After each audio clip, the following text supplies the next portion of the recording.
Think about the last disagreement you had.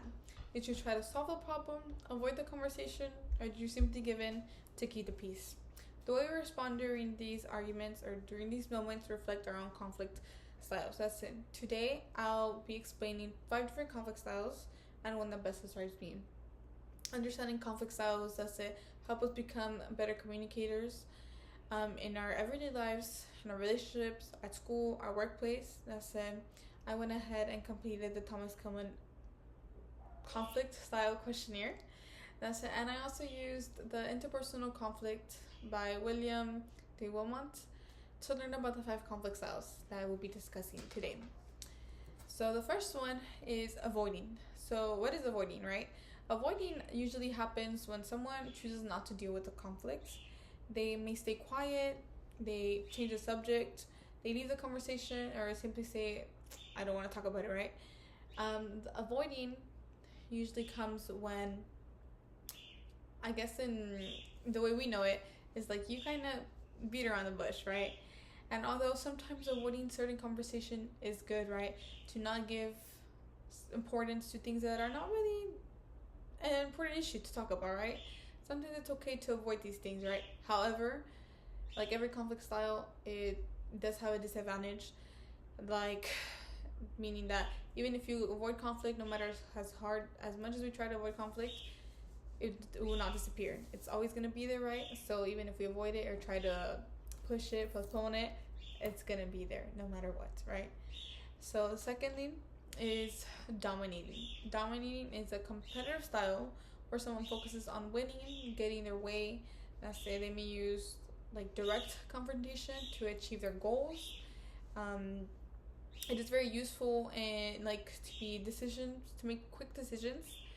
This way of conflict style is known as like also the shark in the questionnaire, and although it is great in certain aspects because it allows you to be forward and get your needs and go to achieve your goals essentially.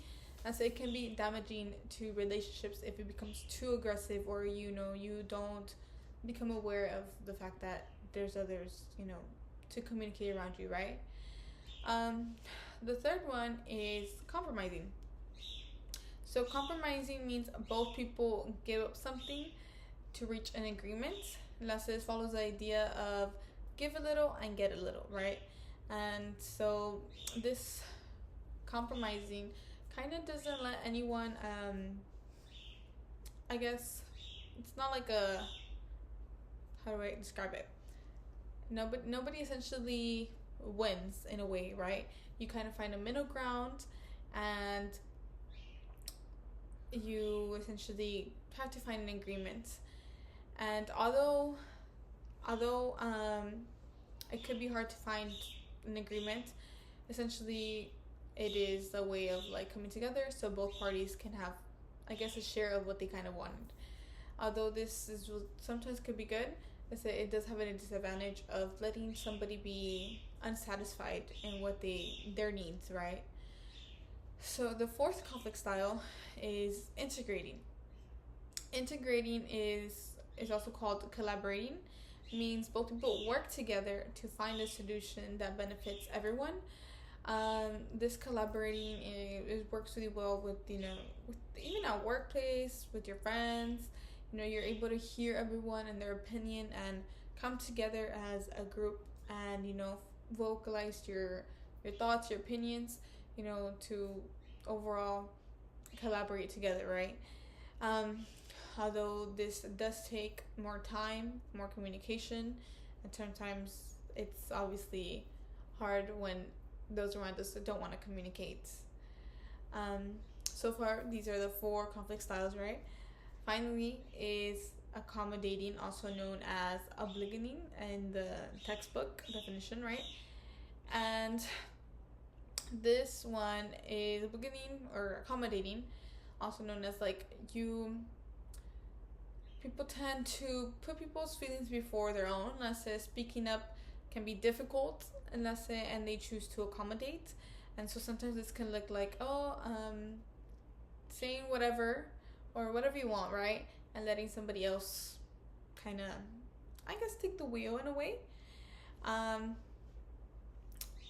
and I would say this does align with my personal conflict style. As in the questionnaire, I got this one. I would say it does align with me because I do tend to accommodate at certain times because I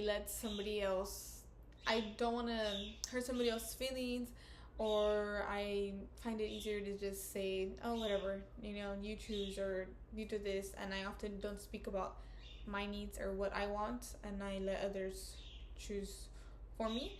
And sometimes this could be a little frustrating, right? And so that is one of the disadvantages of accommodating all the time. So in conclusion, we talked about the 5 conflict styles, right? And all these conflict styles, have align with us, right? As